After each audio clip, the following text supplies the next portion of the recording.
All right. Happy Wednesday. If you are on, say hello. So good to see you guys. We've got a triple event this week. So I'm on today. I will be on tomorrow, answering all your questions. And I'm on today because I wanted to talk about back pain. We had some really great questions. Okay, cool. I'm on. Really great questions when I talked, and I gave a back pain talk a couple weeks ago. Then we talked about neck pain, and then on Tuesday we talked about shoulder pain. But we had such good questions, and I really wanted to make sure that I addressed them and that you guys got the help and support that you need. And always feel free, if you're listening back to these recordings, to pop your questions in, because I'll always come back and I'll either answer them in the comments, or I will just pop on and I'll do a live. I was a little bit under the weather the last couple of weeks, so that's why I had to delay it a little bit. So thank you for your patience. I know Danielle, you had answered some questions, and Julie, you answered some really good questions. So I'll be answering. There were some great questions about what is the best type of exercise when you have back pain, and someone had said oh, I had to give up CrossFit, I had to give up running. Is yoga the best? So I'm gonna talk about that, and then specifically, some people had some question around arthritis, degenerative disc disease, stenosis. So I have a couple pictures. I'm going to pull up a couple slides for you because I think it's super helpful, and I'll grab my trusty skeleton for you to see it. And I hope that it will help when you are when you're trying to figure out what the heck to do, or when you go in and you get really scary MRIs or x-rays and stuff like that, that know that there's more to it than just that. And even with when your limitations and your pain don't necessarily match up with some of the diagnostic stuff, like where do you go, where do you turn when your doctor is just, writing you prescriptions for, 800 milligrams of Aleve, or, just go and get these cortisone shots, or is just telling you to rest. And the biggest indicator, I put in a couple stats in the group, over, 8% of the population struggles with low back pain and will struggle with that at some point in time. And the biggest indicator of having low back pain is having a pre-existing episode of back pain. And the problem is it has to do with this, kind of the system where people will go in, they'll do a really quick history. Okay, you have pain. Okay, what you can't do. Sometimes they'll give you a shot, a muscle relaxer, some, painkillers. And then the problem is, and, even if it kind of escalates beyond that and they do the x-ray or they do the MRI and they don't find anything, they kind of are just oh, well, okay, we'll just kind of it's like a wait and see thing. And you see that so much in the kind of conventional medical model is well, if we don't find anything, or we can't label something as a diagnosis or and put a diagnosis, put a label on it, there's no quick kind of protocol or recipe that we can run. People are just in this kind of purgatory of pain, of limitation, versus, prevention. So kind of stuck in this purgatory of kind of the wait and see. I've literally had people being told that have had arthritic joints, arthritis, that was a worth arthritis. They're just kind of oh, we'll just wait till it gets bad enough and then we'll do the joint replacement. Literally, with knee pain or, hip or whatever, they're oh, just wait till you can't walk around, walk to go get the mail, walk around the block anymore. And to me, that's such backwards thinking. There's so much that you can do. And so many people aren't even given the opportunity to stop things from progressing or to reverse it. So much stuff can be reversed. And you'll hear me, I'm going to drive this point over and over and over again, is don't sit and wait when you experience pain. When you are having these limitations, it's so easy to do, especially with pain, is that it kind of, sometimes it'll get better and we can really convince ourselves, oh, everything's okay, I'm not that limited. But it really is, everything is connected in the body, and it's those imbalances and compensations that develop because of the imbalances that really will cascade to something more serious. And that's unfortunately why, someone had mentioned their friend is 39, they have, excruciating pain, are extremely limited. It's very hard for her to watch her friend suffer like this. And, any age is too young to be suffering with, low back pain or be suffering at all, but let alone to have pretty progressive arthritis in the spine. So welcome to the group. If you are new, I'm so excited to have you. My name is Dr. Yvonne Castillo. I'm an integrative pain specialist, a functional health coach. and Pilates instructor, and I help women over 40 get pain-free naturally so that they can get back to their active and unlimited life. So we're going to dive right in. And I'm going to start off with sharing my screen. We'll go over a little of anatomy. I'll show you some of the pictures, and then I'm going to ask, answer those questions about how do I avoid surgery? What do I do if I have back pain? We'll talk about looking at the bigger picture when it comes to back pain, and then I'll specifically talk about exercise as it relates to back pain, because someone asked a great question about, is yoga best? Can I lift heavy weights when I have back pain? I've, had to give up running and CrossFit because of those were so risky. And then what you can do, and I'll share some resources for you guys. So let me just pull up my screen. And if you're listening, my water fell. If you're listening back on replay, give me a little hello. I know a couple of you couldn't make it today, but always there will be replays, and I always send out an email with them. And I'll be sending out tomorrow. On Thursday, we'll be talking about inflammation, and I'll be giving, it'll be, oh, here we go. Okay.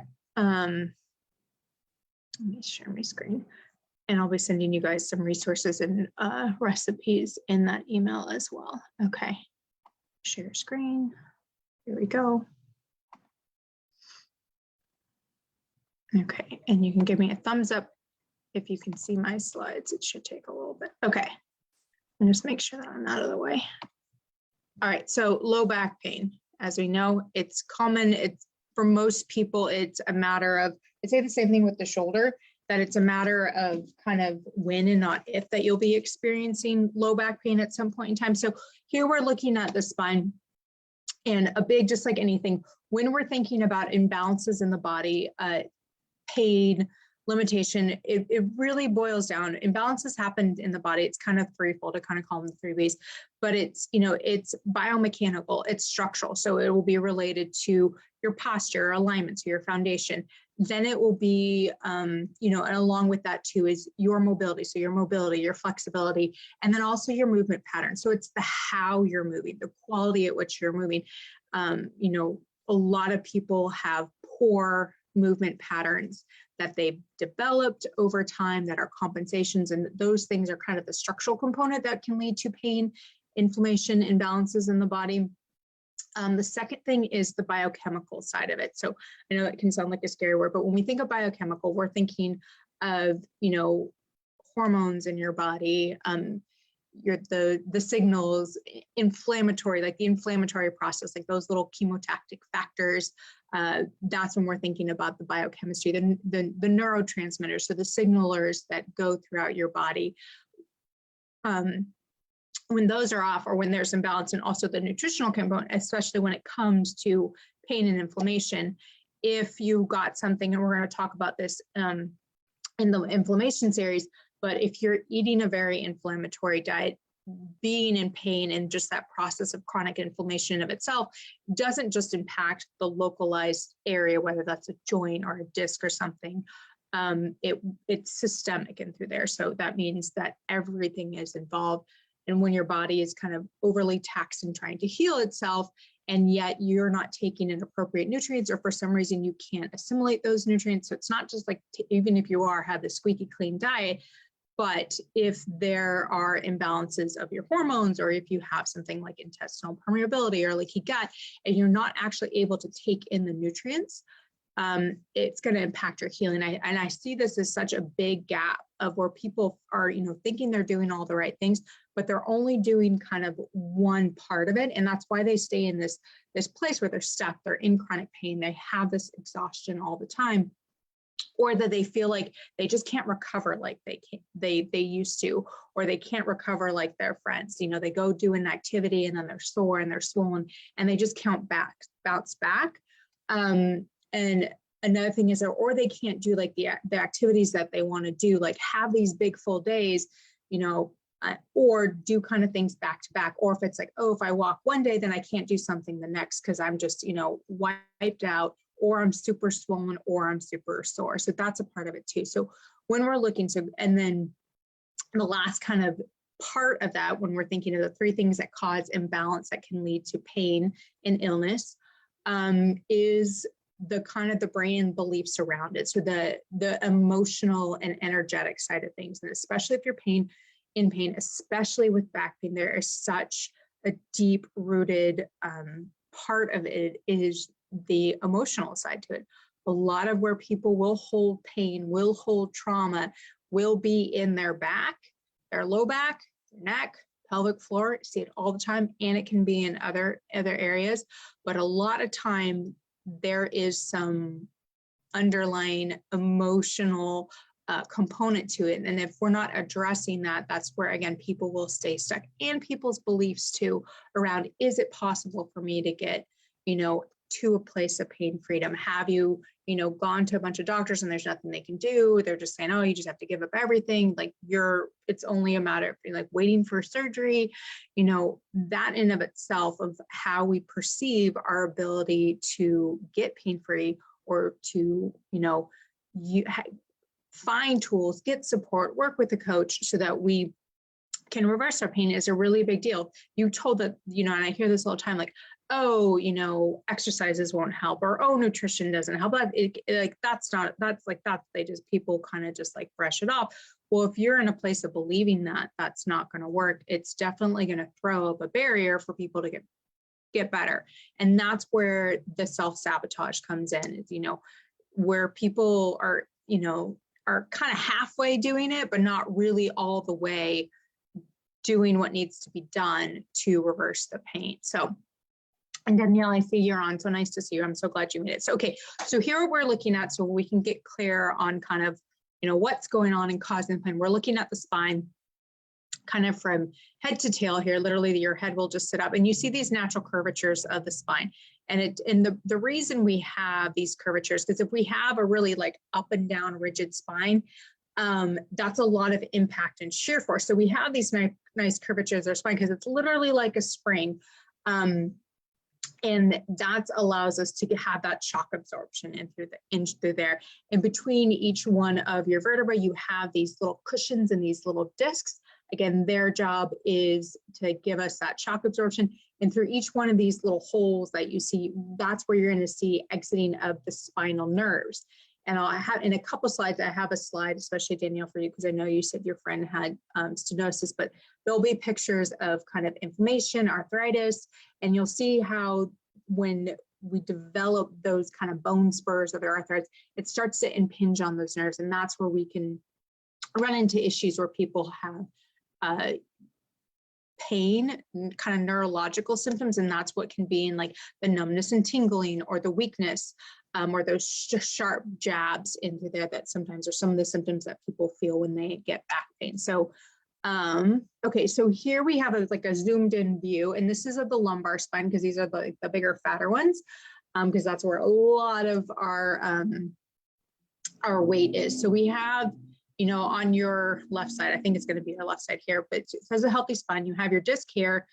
Your spinous processes, this is the back, so this is the front, and this is your back, and then out through here you have your spinal nerves, and there's a healthy vertebra. And then we have a degenerative spine over here. So our osteoarthritis, which will also be like when you've ever seen it, like they'll say it's like degenerative DJD, so degenerative joint disease, and that can go in any area in the body. Whenever you see it, sometimes they'll abbreviate it DDD, so degenerative disc disease, and that's specifically talking about degeneration that happens to the disc over time. A big thing where just getting the basics on hydration is so key, because people will lose the when you look at the discs, and I have a couple pictures in it, but it's like a fibrous kind of disc, and then inside there's like a little jelly substance in through there.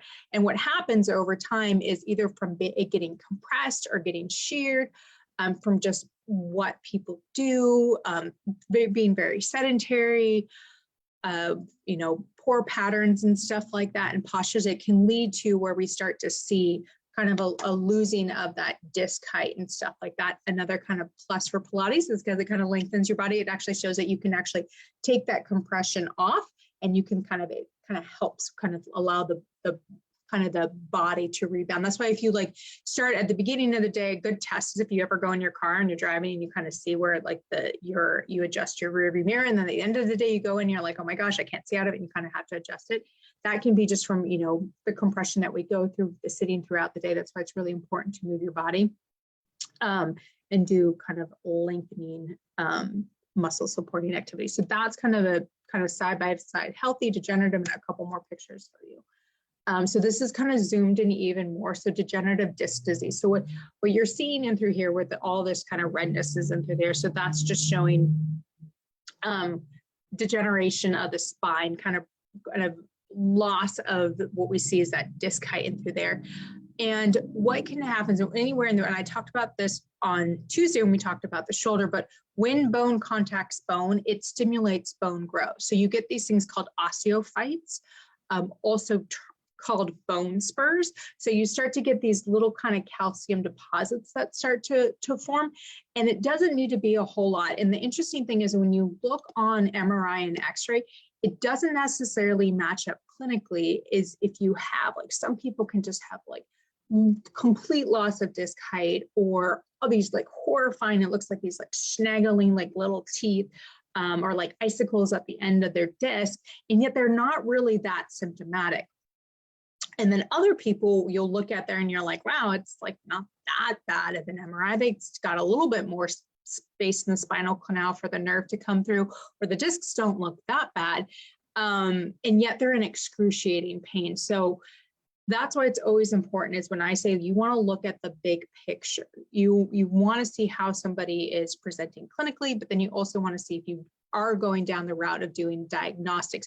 You want to make sure that everything matches up. And people don't just exist in the box where it's just like, oh, I have pain, but you also want to see how they are functionally. How are you functionally able to operate or live your life? Are you like, oh, I'm not in pain, but you're completely not doing anything? It's like, that's not quite living. That's not solving the problem, you know, when we're so symptom focused. Again, that's why it's such a big thing too, to look at big picture. And I'll talk about it a little bit too. When people think of back pain, it's just like, oh, when you go to, you know, most therapists or most chiropractors or even the doctors, it's like, oh, we're just going to do a scan of the back. Like, we're only thinking about the back instead of looking big picture, looking at the hips, looking at, you know, the upper torso, looking at the feet and how everything is aligned, or actually watching somebody move, or actually doing a thorough biomechanical and movement assessment, and then also nutritional assessment as well.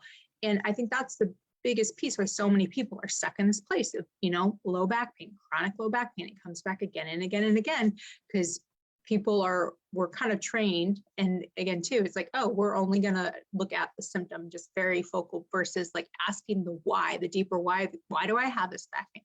Why can't I lift heavy weights? Why can't I go to yoga class? Why can't I run anymore?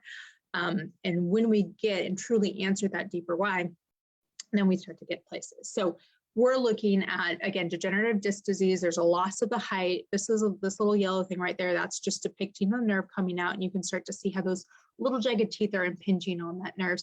And that is what can lead to radicular symptoms. Radicular is just another word that means like neurological symptoms. And specifically when we think about the back, that is actually what is called sciatica. And that's where people can get the symptoms that go into their butt, go down to the back of the knee, or all the way down the front, depending on the level at which the disc or the nerve may be compromised. It will have a specific kind of downstream part to let you know actually what level of the spine is involved. And that is kind of true sciatica. And when it gets so severe is when people start to lose muscle tone, or they get paresthesia, means like the loss of kind of sensation and touch on their skin surfaces.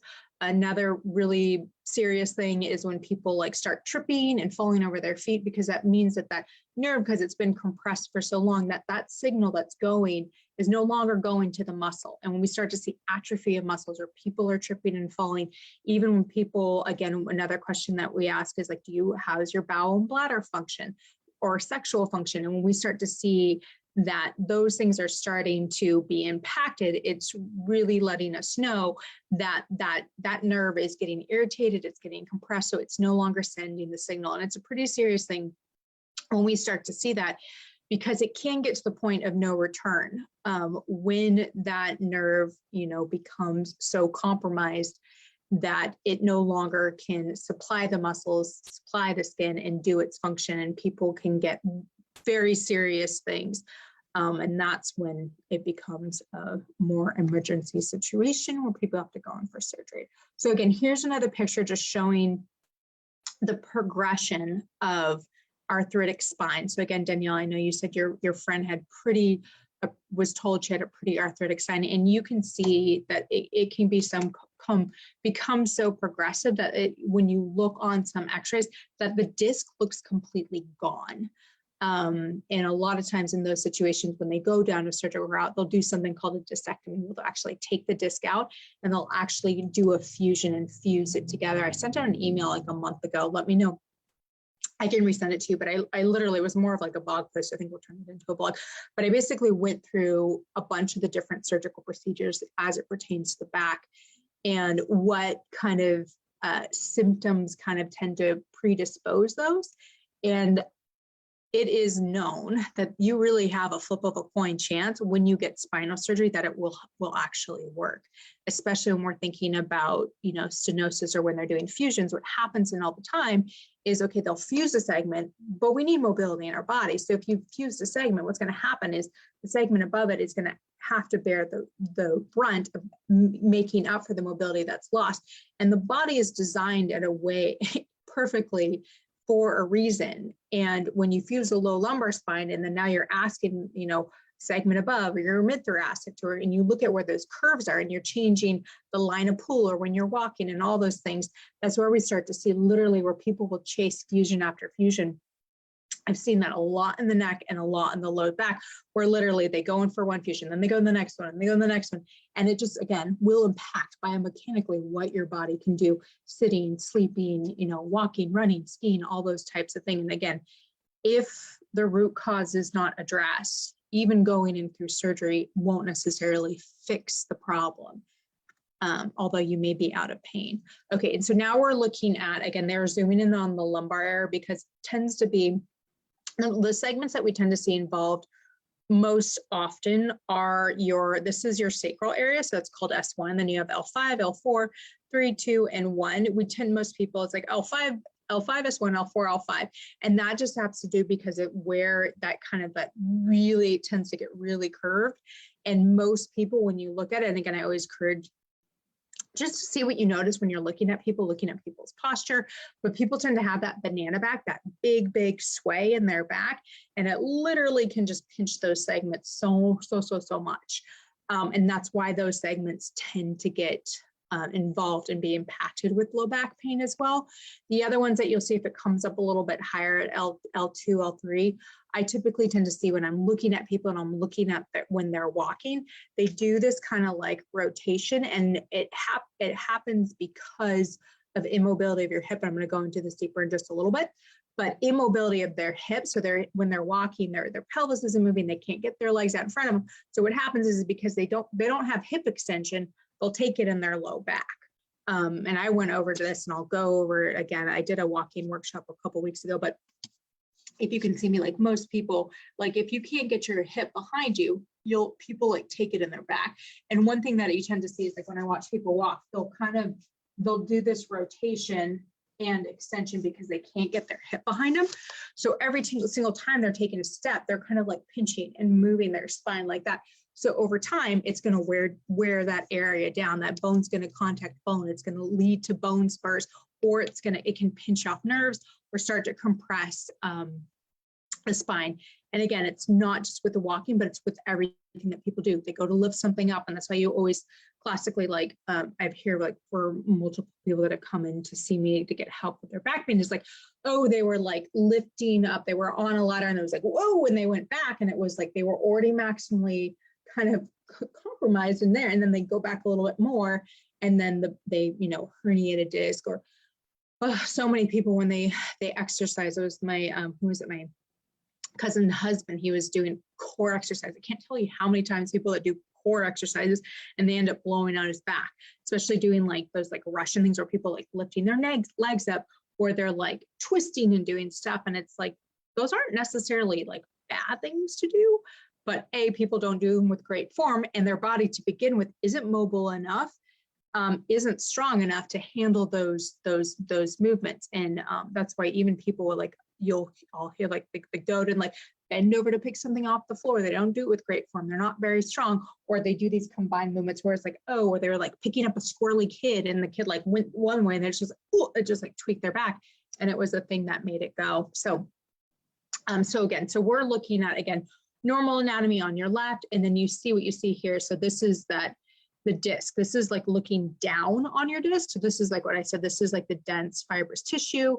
And then this is your annulus fibrosus, and this is a nucleus pulposus, if you want to know the scientific nerd. But a lot of people will explain it as like, oh, having a jelly donut and you squish it and then the jelly comes out. And it's not just the physiological contact on the nerve. A lot of times when people like, it's graded, and if it's like completely, you get the middle part out, the jelly part out, they're like, oh, it's completely sequestered. But sometimes it's just because what happens is, and we'll talk about this when we go through the inflammation, but there's inflammation starting to happen. Part of the inflammatory process is there's these chemical messengers that go to the area because they're trying to heal the area. And just the sheer fact that those little chemical messengers are there, it creates a level of toxicity. And nerves, like I say, are like the princesses of the body. Like they getting smushed, getting compressed, getting stretched and stuff like that. It really affects them. And it's even if you take that compression away, it's not like all of a sudden, like everything's fine. I tell people, it's like if you like turn on a hot plate and you keep it hot, hot, hot, just because you turned it off right away, and you can't put your hand right back on it. Same thing happens with the nerves. They stay hot for a while afterwards. Even sometimes if you've taken some of the irritation away, even sometimes if you get that cortisone shot or you're taking the NSAID, the nerves are still hot. They're still compromised in through there. And again, that's why it's so important to get to the why and really making sure that we're supporting the body structurally, posturally, movement-wise. We're strong enough. We got the mobility, and we're also doing the nutritional things, and we're also doing the mindset things to make sure that we're creating a truly healing environment, and we've actually reversed the root cause of it all. So if this is making sense, or you have any questions, go ahead and pop one moment on in. So again, so we're seeing here, again, this is a herniated disc right through here, and it's compressing there. And then here you can see it, this is a side view too, where the nerve is getting compressed. The nerves can either get compressed or irritated because, again, like I said, those little bones burst, or it could be a disc, it could be a combination of the two. Many times you'll see that, and it's a progressive process that we tend to see, where it's like, okay, there can be degeneration because you don't just have one thing. There's always multiple things that are going on, and I'll talk a little bit about some patterns, and then this is just kind of a little bit of a view up a little bit higher. So why the heck do people get back pain? And some of, like I said, we break it down. Okay, how is their alignment? How is their posture? I mentioned that people that have that kind of really big, I have my spine here, but people that have a big curvature of that thing, it really compresses that area through there. And we want to look at what's happening up top at our torso. And a lot of people don't do that when they think they go and try to go get their back pain fixed, and yet they have this kind of hunched posture over here. Well, the spine goes from the base of your skull all the way down to your butt. So if you're just looking here, but we're not looking at what's happening here or how that person is actually moving, we're going to stay stuck into a place of back pain. And even something like, I gave a talk about shoulder just a little while ago, but I can't tell you how many people, are limited in their shoulder mobility, and then it affects their upper torso, and that kind of shifts their back. I'm working with a woman right now, and she has pretty progressive kind of rounded forward. And one of the biggest shifts and changes she's made from our time working together, she's like, oh, I'm not thrusting my hips forward as much. And I'm like, bingo. And same thing too, is like she's having more issues upper body. But again, if we're not looking like what's happening lower down the chain, we're never going to truly address what's going on and get her back to what she wants to do and look the way she wants to look and have the energy and feel the way she wants to feel. Another big thing with the back is the hips. And the muscles either having restriction and immobility of the hips, whether that's a joint, whether that's muscle, it's a big one. Your hip flexors are a huge culprit. Again, we sit so much. They're big muscles about the size of your forearm, and it attaches to your low lumbar spine and your discs down into your thigh. And it literally can just like pulls the hip forward. So again, if we're not looking at ways to put that muscle back to where it needs to be, so it's not overly tight all the time, we're going to keep wrenching the spine all day long. And a lot of times people will think, oh, okay, they always equate back pain, okay, core work, core work, core work, core work. But again, that's only one piece of the puzzle. Again, we want to look at, are the hips mobile? What is the hip strength like? Because when the hips aren't strong, again, it's going to affect people's, they can get rotation of the pelvis, how they walk, how they go downstairs, how they run, could be twerking each time. And that could be, again, irritating the back and contributing to the problem. Some people may have really flat arches or knees that they are hypermobile and they hyperextend them back, or they're bowed this way. And if we don't address that, I mean, how you're standing, how you're walking, how you're running is going to go up and down the chain. So it's, again, it's why we always have to think big picture. Let me know if this makes sense, Danielle, if you have any questions. So when somebody had asked the question, well, I can't walk, I can't run anymore. Well, running is a very hip flexor dominant activity. It's something that people, when they typically run, they just throw on their shoes and they go out the door and they run. They're not really doing the work that needs to be done to make sure that their body's ready to do that activity. And when I work with my clients, I always give them, and they're well versed in this, but taking them through my 3S mobility method. And I always tell people, like, you need to be prepared to do the activity that you want to do. And there should always be something to allow you to recover. As we start to, the body becomes more balanced, and may take less to, again, prepare your body or to recover. But that's where people run into problems is, you know, they just are sitting all day and then they just want to go run and work out, or they're just working out and then they wanted that. They don't do things to kind of reset their body. You know, same thing with low back pain. It's like, I'm sitting all day long, and then people eat dinner and then they sit on the couch and then they jump into bed and they're, you know, have this arch and they think they're going to lie on their back where it's all forward. It's like, good luck being able to sleep. So all those things factor in when you're trying to think of, how can I reverse back pain? How can I avoid back pain? Again, making sure that your body is balanced in those kind of three ways that we talk: biomechanically, biochemistry, and then again, with how we have our beliefs and how we're kind of wiring and thinking about, is it possible to get pain-free? You know, you're not just stuck there, even if maybe your parents had back pain or they had surgery. It's like, it doesn't have to be your story. And two, maybe what some of the doctors are telling you. So when someone said, okay, I had to give up CrossFit, so that's, you know, can I lift heavy weights? First, when it comes to exercise, you always want to ask yourself, why am I doing this? What am I trying to accomplish with exercising? Whatever your mode may be, whether that's dancing, whether that's swimming, whether that's running, it's like, why do you like to do it? A lot of people love to run because it is it's just like they can release stuff out. It may be it's a part of community. You're in a running group, or something with dancing. It gets you in a community. Like, why do you like to do it? Some people think of it, okay, like this is the best way for weight loss, you know, and I'll talk about that some later point too. But always ask yourself, what am I trying to accomplish with this? I think so many people, when it comes to exercise, try to put themselves in a box. And they don't know what other things that they could do to accomplish what they want to accomplish. Whether that's they want to lose weight, they want to tone up, they, you know, they're trying to prepare for something or like that, or if it's just something that they love doing, whether that's surfing, whether that's paddleboarding, whether that's kayaking. It's like, great, if you love doing those things, let's make sure that your body can handle doing it.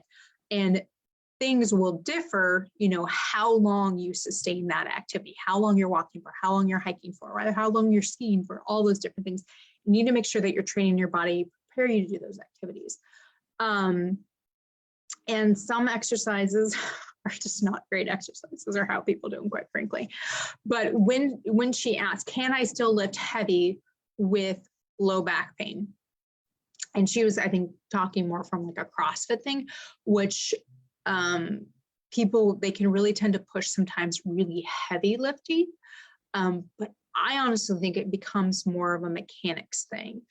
when people are doing a deadlift, which is where you're kind of like hinged over and you're pulling up a weight there, and someone has back pain. So either their hip flexors are too tight or they have a really stiff back. It may be that we need to make sure that the body is at a place where it can handle that. And maybe we modify how much you're lifting over, having a bend in your knees because the hamstrings attached to your butt, and then you've got a tug-of-war up to your back. Doing less weight. There's ways that you can always, like, I'm not a big fan of just being like, you can never do this again. I'm always like about like, okay, let's find the way, let's find the why you can't do it, to begin with. And then taking those simple steps, step by step, to make sure that you're doing it appropriately and that you're recovering appropriately. You can do it. Same thing with the running when people have, low back pain, degeneration. It's like, okay, well, let's see why you can't do it to begin with. Let's address those things. And then let's start to build back a way that you can go back to running. And sometimes it has to be qualified. Maybe you won't be trail running on unstable surfaces anymore, but maybe it will be a light jog walk. Maybe you can go to a track or something like that. So it's a less impact. There's so many different ways that it doesn't, I'm not a big fan of people just being like, you can't ever do this again. And like I said, there are some things that people do exercise wise that I'm just like, that's really not accomplishing anything. It's hurting your body. Perfect example, like when people, even just extreme heavy lifting, I think that there comes a threshold where you're just straining yourself. But like doing inverted push-ups, like where functionally does this serve me? Like, I know like we need to be able to push things overhead, but just mechanically, like whenever I think, and I would say this to my students all the time when I would have my therapy students come in that would learn from me, it was like, I should be able to pick up your program and be able to see what you're trying to accomplish with this individual and where their personal attention needs to be. Like, it should tell me a story. It shouldn't be this cookie cutter type of a thing. You should be able to see the story and what you're trying to accomplish with this person. And I think that's the big problem with, a lot of different forms of exercise, so that it really, people aren't educated in a way of knowing how to make it work for their body. And then also giving themselves the grace to, it's okay to modify things. It's okay to some days go a little bit lighter. It's okay some days not to do the full move or just do a little bit, giving them that grace. But I know it's so hard, especially if you're competitive. Hello, I'm right there with you. To listen to your body and back up. And again, that's where people run into issues and where they get injured. I think it always, and especially when you're asking about things like CrossFit and running, is I always go, okay, like what are the mechanics? Can they really do this? And really be given the tools and the resources to do those type of exercises, right? Same thing going back to the core work too. It's like people think of like, okay, like core work, I've got back pain, I need to do these crunches. And it's like, if you've got tight hip flexors and your spine is in a position like, and you're billowed like that, you're never going to fire your core. When people have that spinal stenosis, which tends to be more aggravated in extended positions. So that's walking, that's sitting upright. They're always like having to lean over on things that are better for them is when they put their spine in a little bit of flexion because it's opening up the spinal segments. People that tend to have herniated disc, it's flexion. Things of flexion kind of squish that foot backwards. So people doing crunches or sitting up in bed or sitting in a soft chair, like that really makes them aggravated. They can't sit as long. So that's where you're like, okay, how can we give them a program and support them so that we can reverse it and then tailor something to them. And it's so simple to do, but people just don't know. And that's a big issue. That's why it's so important to work with someone that's skilled in that type of area. And then, okay, so I get this all the time. And again, I'm not knocking yoga, but people always, I think, equate yoga with being super gentle. So, gentle. So they're like, okay, this is good. So someone had asked, is yoga the best for my back? And I think also too, people tend to think that with yoga, it's like, oh, it's great for mobility. It's great for flexibility. The tricky part with yoga, and I know there's a different types and flavors, is that there tends to be a lot of extreme extension and flexion as well, but it is a lot of the transitional movements too. And even with when people, and again, this happens, they kind of go together like peanut butter and jelly, but people with with hip limitations, hip mobility limitations, hip strength limitations, those go hand in hand with back issues and vice versa. You never can teach. Same thing with like the shoulder and the neck. Same thing goes with the back and the hips. And with a lot of yoga, it really does require a lot of your hips to be open, whether you're going in a warrior, warrior one, warrior two, you're sitting, you're going into pigeon. And so many people don't have that with low back pain. And that's the reason why they have low back pain. So when they're forcing their body to go in, or they're having to go through these transitions, it can be really, really harmful on the back. Child's pose, again, if you've got a disc herniation, that's like something that's going to just set you off. Same thing going into back bends or going up into a chaturanga, even just a mild thing like that really irritate the back. So again, that's always why it's super important to, again, get to the root cause, work with someone that knows how to, again, evaluate you as a whole person, and then start to kind of give you a program to reverse things, but then also making sure that you're transitioning back into the exercises or the ways that you like to be active appropriately. Because it can be really scary. It's like, is this a good pain? Is this a bad pain? Is this an okay soreness? Is this too long for me to be sore? And so many people don't have don't know how to read that scale. So they end up hurting themselves again, or they stay in a place where they don't progress forward because they're scared of the sensation that they're getting.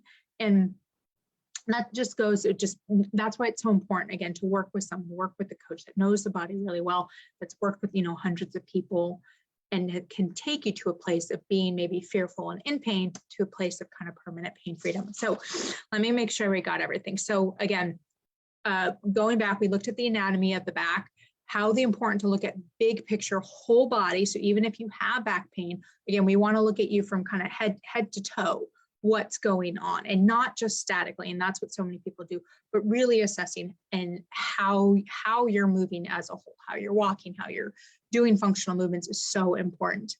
Oh yeah, sure. No, I'm glad. Have a safe flight, Danielle. And then looking at your postures, your activities, what you're doing, how you're doing them. And again, to answer the question is, can you lift heavy weights with low back pain? I think it's very possible. First off, you have to qualify what heavy is, but getting to a place of doing weightlifting should be fine with low back pain. But first we got to deal with the low back pain. And that's where form, and it becomes really, really important when it comes. I mean, it should happen anytime that form is the primary thing. And again, when it comes to, running and stuff like that, again, always getting back to the root cause, making sure that we're addressing those things that are causing the back pain and the pain. Running does have a level of impact to it that can be an irritating thing for the back. But again, I always say, like, we want to get to the root cause, and then we can kind of qualify things, and it may not look like, maybe miles and miles and miles, but it may be a jog walk, and maybe just having to play with the terrain. But I've helped so many people that have had low back issues be able to go back to things like running and hiking and sitting and driving for long times and being able to, be bent over their bike. I had one guy that I worked with, and he had pretty significant spinal stenosis, where it was just kind of there, the exercise looked horrible. He couldn't sit for more than 3 minutes. His big thing was he wanted to golf. And I mean, he was widowed, and that's, he hung out with his friends, and that was just like a weekly thing. And he was also part of a team, and he didn't want to let him down.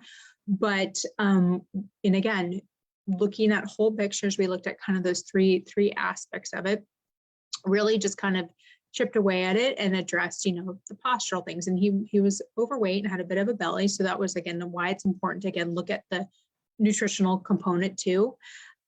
Making sure, managing stress, and, making sure that his environment was set up well too. So his desk set up, his sleep set up. But he did great. He had his goal of he bought a treadmill. He wanted to lose some weight, being able to, walk on the treadmill 20 to 30 minutes a day. He was going back to golf, absolutely no pain. His swing was way better, hitting the ball way better. And he was told that, okay, you're down the road of surgery in a little while.